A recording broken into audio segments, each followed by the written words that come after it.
Så, hej och välkomna till IAB Sveriges frukostseminarium. Igår var det ett stort gäng på Venue 81 när vi hade Programmatic-eventet. Och idag är det för en mindre skara personer. Vi filmar idag, eller spelar in. Det är inte livestreamat. Jag vill bara meddela det i alla fall att vi har Daniels presentation sen tillgänglig efteråt. Och vi hälsar välkomna tillsammans med Netrick idag. Och mig har ni väl sett de flesta, Mikael Henstrup i IAB sedan 2015. Jag har varit med ett tag. Och som ni vet så har ju Kenneth Danielsson blivit vår nya VD. Det blev klart igår. Tyvärr är han hemma och sjuk. Så därför står jag här idag. Några bolag av våra medlemmar som jag vill lyfta, det är våra premium members. De är jätteviktiga för oss. De är avsändare för alla våra publika aktiviteter. Webbinar, seminarier och events. Och som ni vet så jobbar vi för att utbilda, ena och påverka. Och idag är det ju påverkansspåret som vi kommer att prata om, eller Daniel Knapp, absolut. Och det som står på agendan, det är ju det potentiella hot som vi står inför om EU-kommissionen kommer rösta för förbud mot riktad annonsering. Och därefter så är det frågestund. Katarina Ladenfors, vår ordförande i Legal Task Force, kommer att moderera. Så ni får hemskt gärna ställa frågor. Jag tror vi har kanske några också från IAB Europe som har dykt upp. Så, du avrundar helt enkelt. Yeah. So please welcome a big applause for Daniel Knapp. There you go. Thank you very much, Mikael, and good morning to everybody. Thanks for coming so early.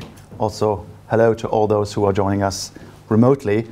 I'm the Chief Economist at IAB Europe, and my job is try to understand through empirical analysis what the state of the digital advertising market is in Europe and in which direction it is going to go. At IAB Europe, we have, since 2014, established a series of reports of large-scale studies that try to put an economic value on the contribution of digital advertising to the overall European economy. And just recently, I authored the third report in this series. Fundamentally, we realized it's not just about the economy as such. There are broader issues at play. There are broader factors when it comes to the social and the cultural aspects as well, that digital advertising is really important for in Europe. I would like to today talk through the main findings of this report. However, the report itself also was launched at a very pivotal time for the advertising industry. We'll hear more about this in the Q&A.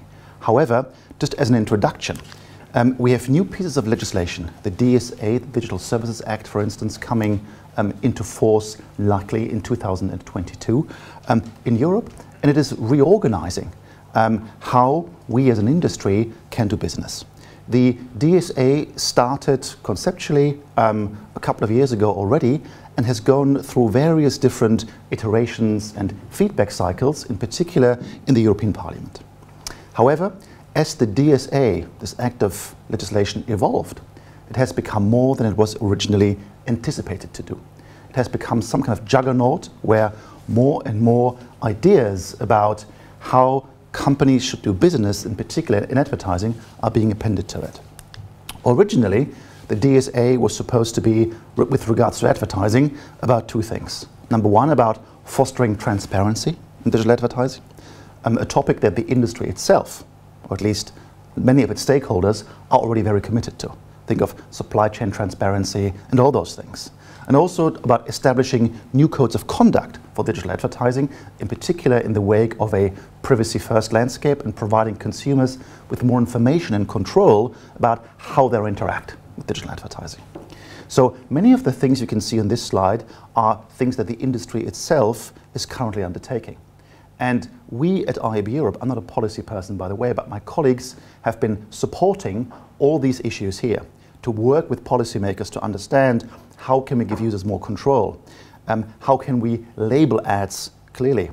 And how can we, for instance, ensure that there is a KYC procedure, i.e. in programmatic advertising, how can we ensure that everybody knows who the advertiser is and which agents are involved in the supply chain? We think it's a very good idea that actually the Commission, MEPs and various other institutional stakeholders are taking up this issue. However, this is not where the DSA stopped.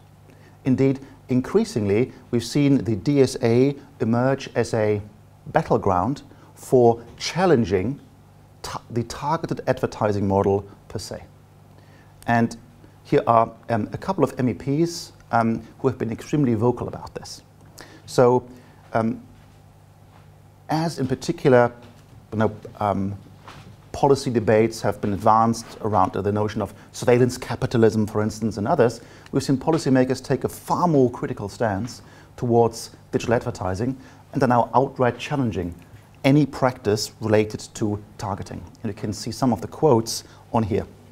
And you can see a conflation in public policy discourse of everything that is about targeting, personalization, or addressability with the notion of surveillance capitalism or a surveillance-based business model.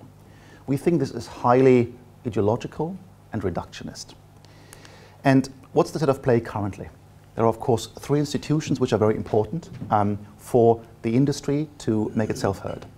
The European Commission itself, and I'll show that in my presentation, is actually not interested in pursuing a crackdown on targeting. The European Council has an intermediate position where it is possible and important to engage in deeper communication. However, because the DSA has been opened up so much, in particular in the European Parliament, there is currently this open battleground about targeting. So the report that I launched, which decidedly was not about DSA, is now being placed in this wider context.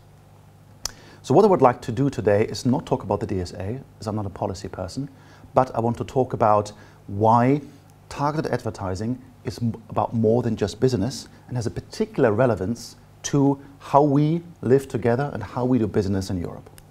And there are four arguments I want to bring forward today. The first one really is that targeted advertising provides a fertile environment for SMEs in Europe to thrive. And the European Commission itself has coined SMEs as the backbone of the European economy. And I will share in a second some statistics on why this is really uncontroversial and why it's very important for us as an industry. Secondly, these are not just any businesses, these SMEs, but often they are businesses of specific cultural or social relevance.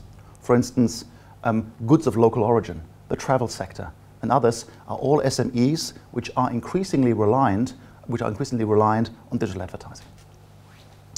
Thirdly, Europe is emerging as a kind of third way, as a contender in the global landscape of digital transformation between the US and China. Europe still needs to find its own way, its own particular model of doing this. But we have, as I will show, a massive surge of venture capital investment, of IPOs, and new unicorns, startups, and scale-ups in Europe, which do require targeted advertising to acquire customers, to manage churn, and so forth. It would be amiss to exclude the role of the fourth estate, i.e. the media in a pluralist and vibrant media landscape, which is crucial for our democracies in Europe. The jury is out sometimes which publisher benefits how much from which targeting paradigm, but overall, reducing targeting to nothing, or as some MEPs say, only allowing publishers to ever do contextual advertising would severely erode the role of the free press and the control function of the fourth estate in creating a democratic media landscape. A key issue and a key controversy is, of course, what is targeting?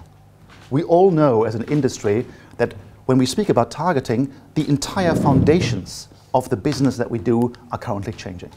And I showed this slide here yesterday at our afternoon seminar, that with the deprecation of third-party cookies, the industry itself is launching various new and different efforts on how targeting or addressability, however you want to call it, is taking place. And it's taking place on a spectrum of identifiability, i.e. some approaches use data from users, consented data, i.e. email addresses, demographic data, and so forth, billing relationships, something that usually platforms or large publishers have.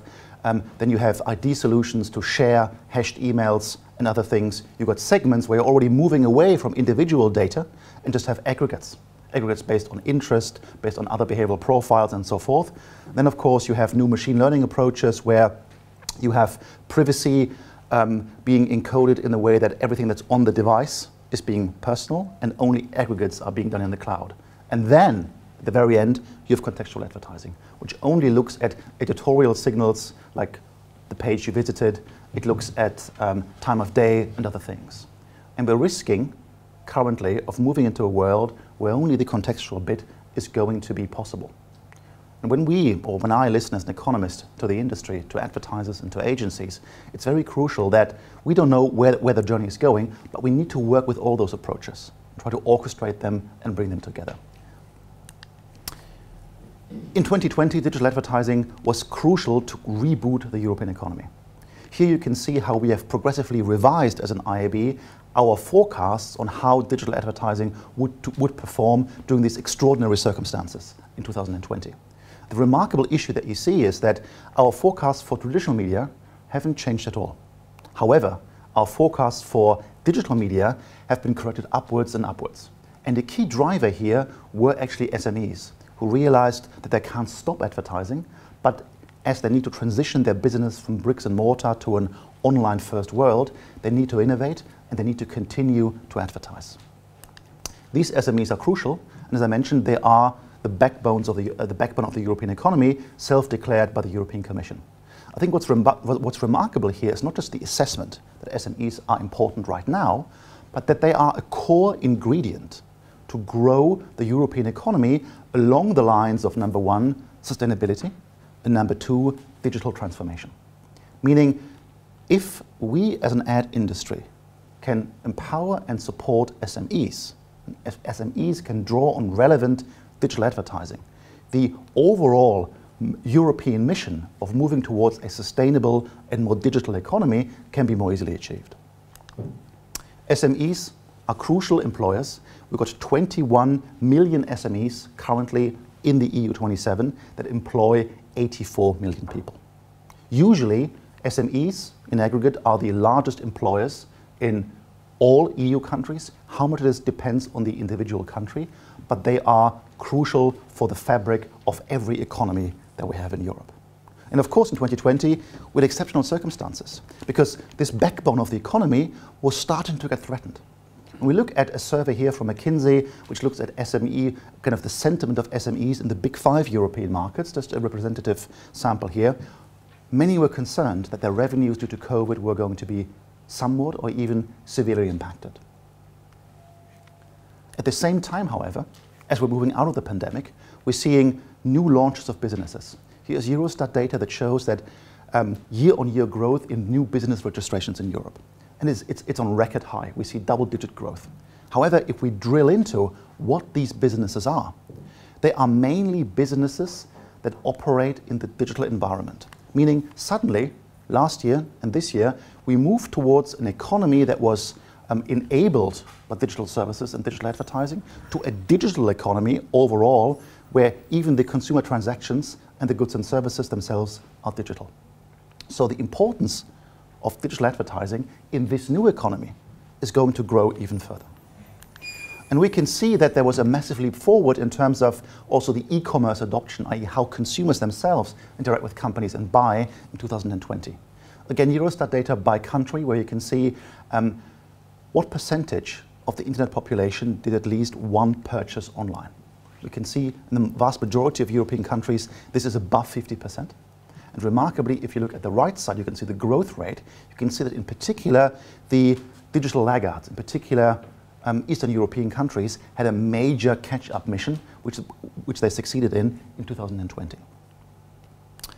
And these SMEs have been transforming.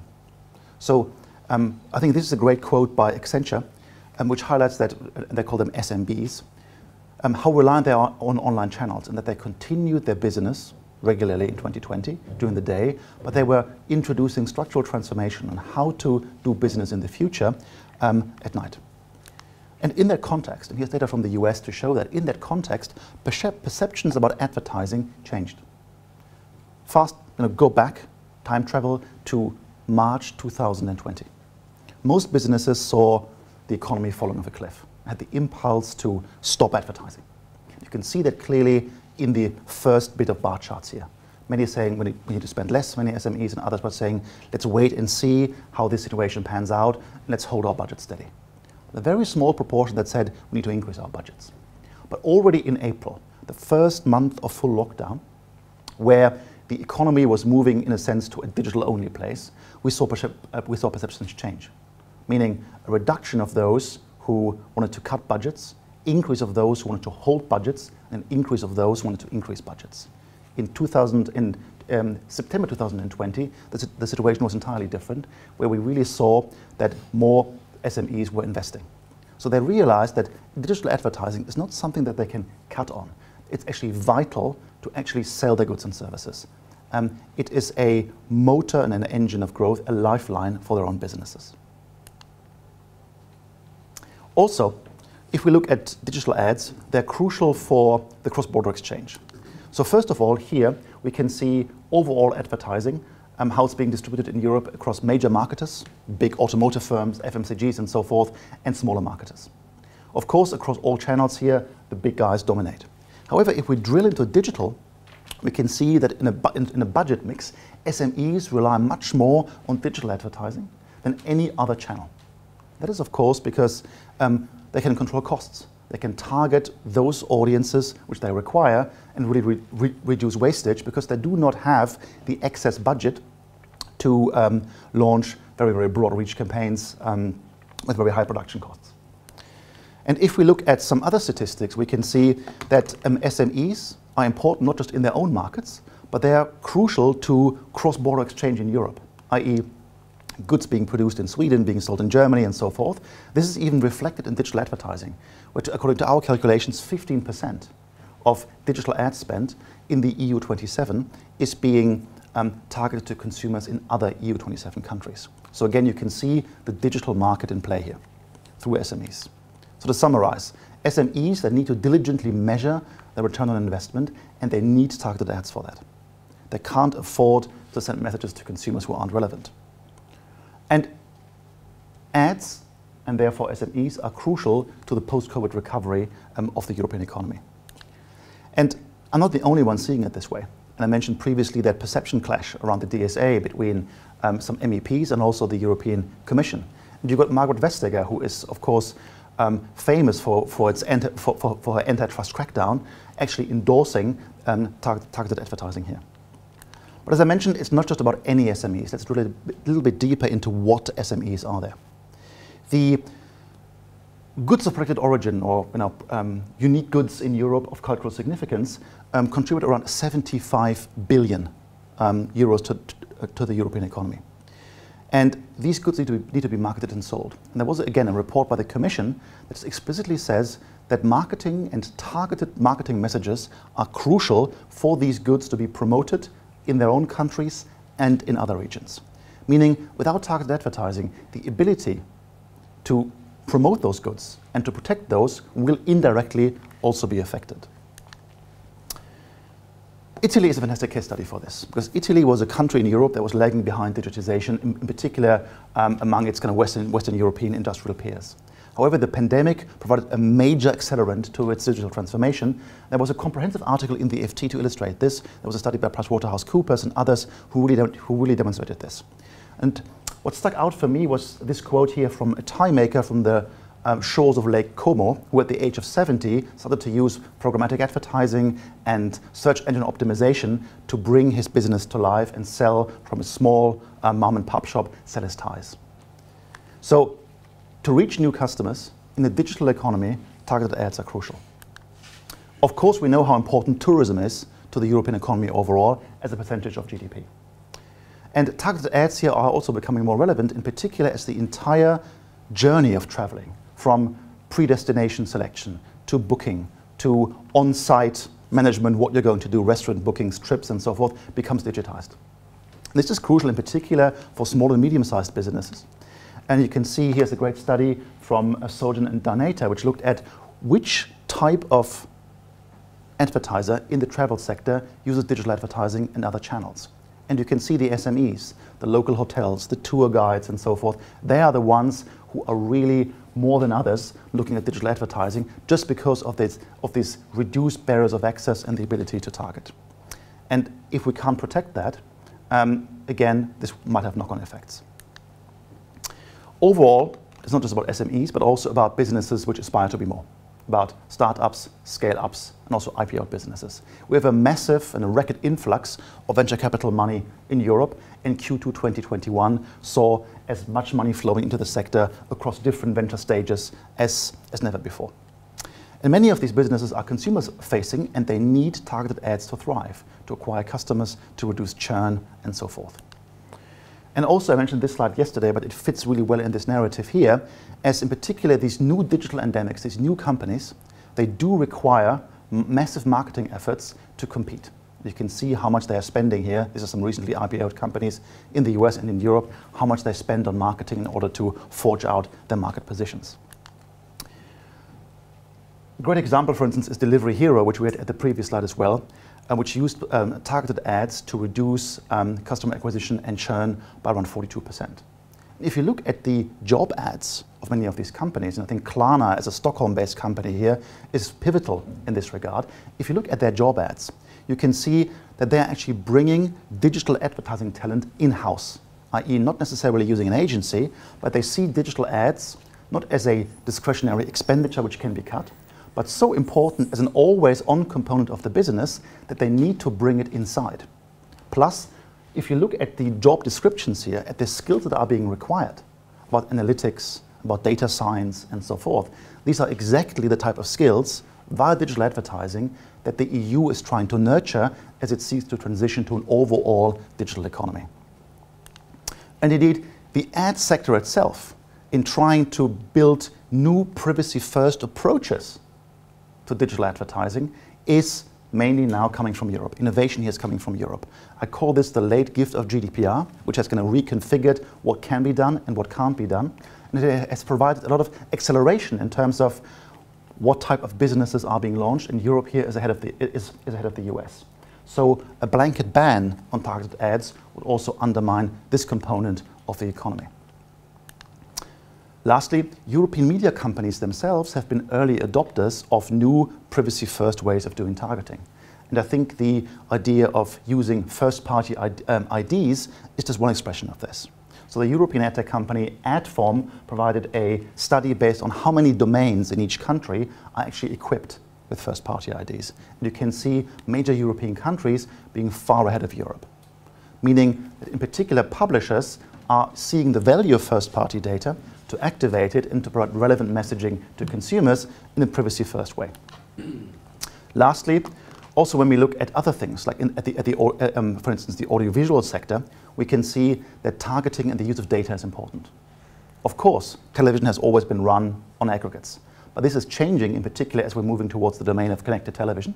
And there are knock-on effects, i.e. if there's a ban on targeted ads, there could also be a knock-on effect on data-driven innovation at large, as the certainty around what's possible and permissible is eroding. To summarize, targeted ads are more than just about business in Europe. They promote SMEs, companies of particular cultural and social significance. They support startups, scale-ups, and the vibrancy of the European digital ecosystem overall. And they're also crucial enablers for the revenues of a free and open internet. I think we need to move beyond ideological debates and really find a new European way of balancing privacy with data-driven innovation. And this is particularly important because I think there's an innovation paradox currently in Europe, where you have the European Commission in the media sector launching a plethora of initiatives for personalization and data sharing. However, as soon as it comes to targeted advertising, we have other camps in Europe trying to undermine this. And the point that's often not appreciated is that in this tension and frictions we have in advertising around privacy and data, we are ahead of other industries. So the same debate which we are having right now, for instance, in the context of the DSA, is a debate that all industries, from automotive, steel industry, travel industry, are likely to have. And I believe the ad industry here is a bellwether. if we can find a fertile way of collaborating with regulators, understanding what works and what doesn't work, we can find a template to marry privacy, technology and data in Europe and provide a playbook for other sectors. So with all this, I think it's time to move beyond ideological debates, to look at the data and to take a more rational approach to how ads are being regulated. My entire report on this, which again is not about the DSA but about the value of targeted ads, can be downloaded here. I think, Mikael, we can share the link to the audiences. It's a fairly meaty report with lots of references and examples, and I'd invite you to come back to me with any comments and questions that you have. Thank you very much.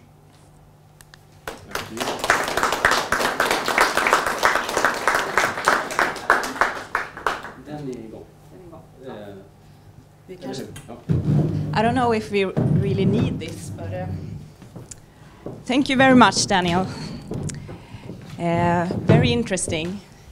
Do we have any questions from the audience? Hi, thank you very much. Very interesting. When is the DSA expected to be actioned, or when is a decision expected to be made? There's a range of decisions which are consecutive. Another key decision, a first vote, is going to take place on the 8th of November, so very, very soon. And the plan is for the DSA to be ratified in the beginning of 2022. So we are already fairly far down this process. And I think it's often not understood in the ad industry, but also in the wider business community, of what grave implications this could have. So it's really not a theoretical concept, it's very real. Any other questions?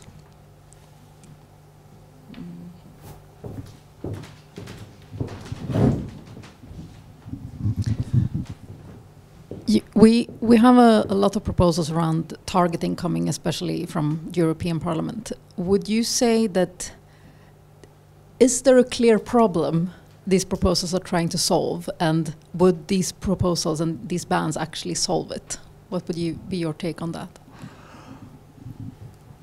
I think, as I mentioned initially, a lot of the DSA has become this inflated balloon where more and more ideas are trying to be appended to one piece of regulation.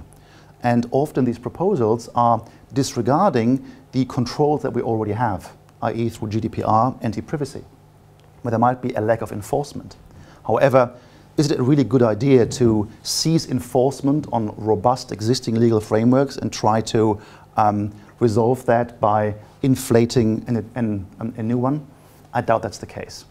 I also think, in terms of problem solving, that recommendations by some politicians are ill-advised. I.e., if you look at the current European Green proposal, which says we should only be using contextual advertising. It's the only way of doing targeting. It would nullify all of the benefits that the SMEs are currently getting. If you do, contextual is a very important piece in the orchestra of the future of targeting. However, you can't do attribution, you can't do frequency capping, and so forth. So, huge issues here. It might work for brand advertisers, but it's very hard in particular for the SMEs. And some would say, yes, SMEs predominantly spend on performance-based platforms, but that's not the case anymore. We see as soon as someone starts maybe with some self-serve tools on Facebook and others, around 2 to 3 years later, they move to other channels because they realize that these closed platforms themselves or alone can't fulfill all the marketing objectives, and they often need to move further up the funnel. So contextual itself can't resolve it. Also for publishers, I think contextual, yes, it's important, but how does one publisher differentiate from another merely through contextual?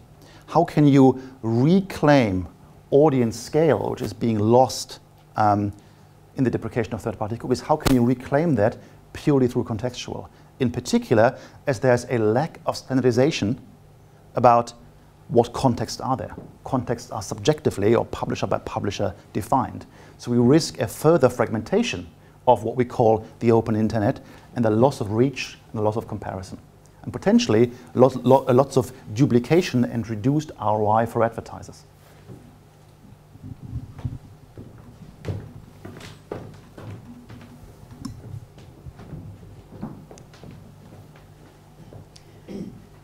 Any more questions? I have read your report, and in your report you're discussing the opportunity for internet users to pay for content. Could you comment on that? Do you think that will be an option? If we look at the, in particular at the digital publishing sector, payments have always been a core component.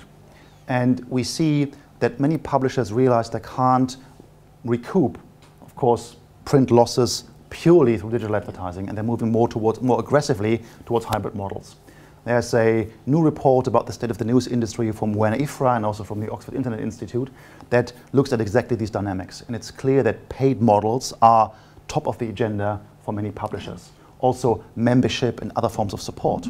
However, clearly not as the only business model. We're increasingly moving towards different business pillars where subscriptions or membership are one component of it. Also, there's a limited amount of publishers who can really command subscriptions due to uniqueness of the content, due to the ability to pay, and so forth. Plus, if we look at the news diet of European internet users today, it would be impossible for them to pay for every single outlet in a way. So advertising will not save publishing, but it will remain a crucial ingredient in diversified revenue streams. Without it, the pay models themselves would also not be profitable.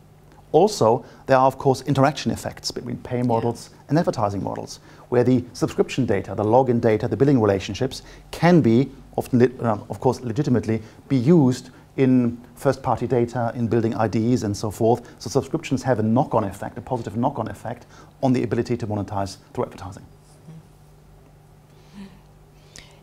We also got some questions from IAB Europe, but one was about contextual ads that you've already been into, and the other one is if there is a misconception that moving away from target ads will not be a massive issue from small and mid-size community.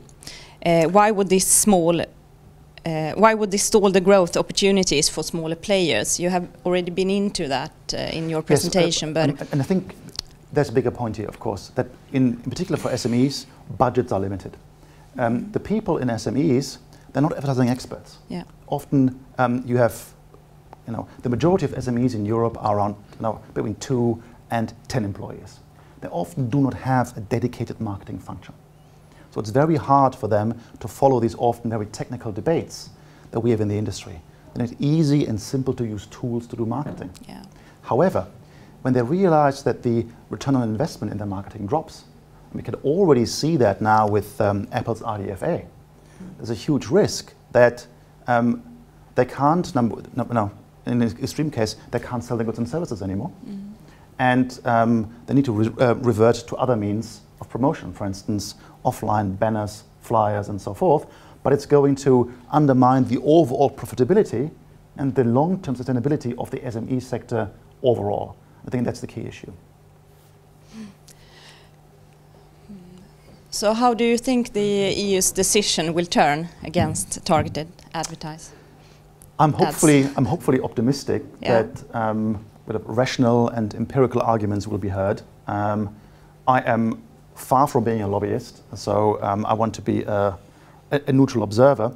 But I think everybody who has worked with SMEs and who has an inside view into the engine room of digital advertising realizes that proposals for the outright ban of targeted advertising would do more harm than good. And I can only encourage policymakers to speak to industry experts, speak to SMEs, but also think about consumers and talk to consumers what a relevant value exchange could be, and to refocus the DSA on the core issues it seeks to solve, where of course the industry stands with the regulators to try to make that happen, in particular around transparency, ad labeling, and so forth. And I think if one piece of legislation tries to solve too many things, it can easily water down the effectiveness of all of those. We know about the threat of disinformation, for instance. We know about how important it is to put consumers first, in particular in the new cultural paradigm around privacy. So let's double down on these things. Let's solve these things and not have ideological arguments sidetrack these very, very important initiatives. Thank you very much. Any more questions?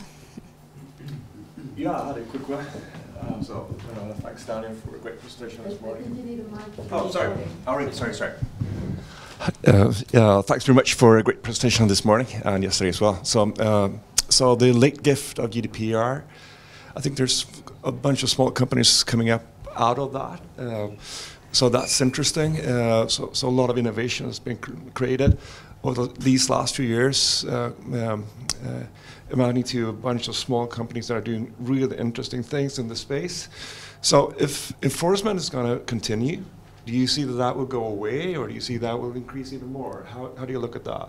I mean, we already have some uncertainty around, for instance, we've got many companies in the ID space, but it is unclear from a regulatory point of view whether these IDs will stand the long-term test of regulatory scrutiny. So there's already some concerns there. Contextual ad businesses wouldn't be affected by this, and we have a couple of those in Europe, but other ones, in particular very promising ones. And I think there are broader knock-on effects. We in Europe have something called Gaia X, which is an initiative to build European cloud infrastructures, to make Europe as a political unit less dependent on foreign cloud services.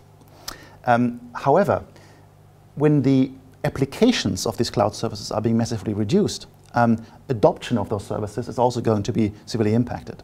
I think one of the most interesting innovations that we have in Europe are around data clean rooms, about the ability to match data sets without them actually touching themselves, i.e. to measure statistically the overlap of different items in dataset 1, dataset 2, dataset 3, and so forth, which is an entirely novel approach, which was extremely costly and cumbersome only a couple of years ago, but which could be commercialized through GDPR, e-privacy, and the forced adoption. This is super relevant, and here Europe can take a leading role and export its knowledge, its privacy-first knowledge, etc., to the wider world. I think if we try to stop these, if we have a ban on targeted ads, the core adoption area for that would slow down massively, which would again have a knock-on effect on the overall digital innovation potential that we have in Europe. We have to see digital ads in Europe are a 70 billion euro industry.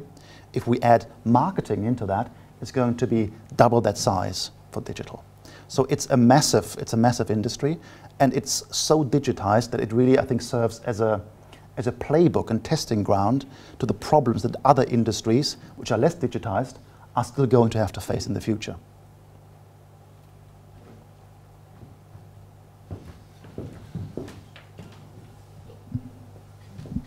Thank you.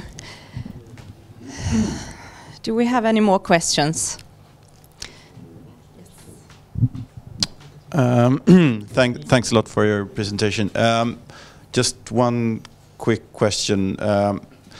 If we were to sort of get a ban on targeted ads, and we would potentially just have to sort of use contextual ads going forward. What's your take on that, in the sense that the irony of it all is that then potentially the frequency would, skyrocket, and all of the things that sort of the consumers are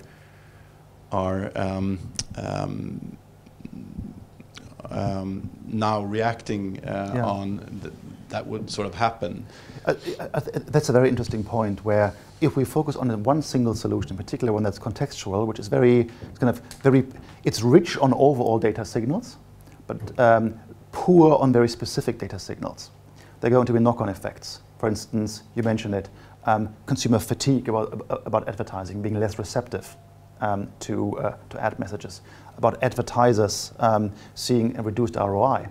There's also another point which is often underappreciated, because what regulators also want to solve, of course, is tackling disinformation, tackling protection of minors, and so forth.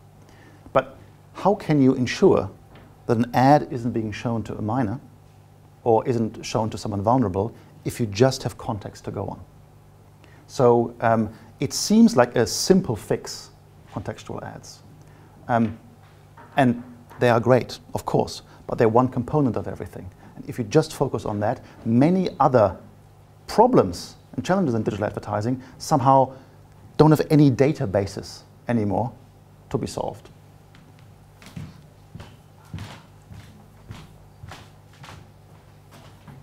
Thank you very much. Then I don't think we have any more questions. It's very interesting. Thank you very much. Thanks a lot. Yeah.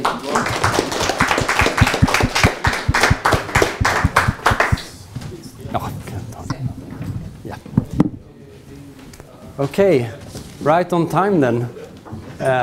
Thanks a lot to Daniel for coming by and visit us in Stockholm, both yesterday and today.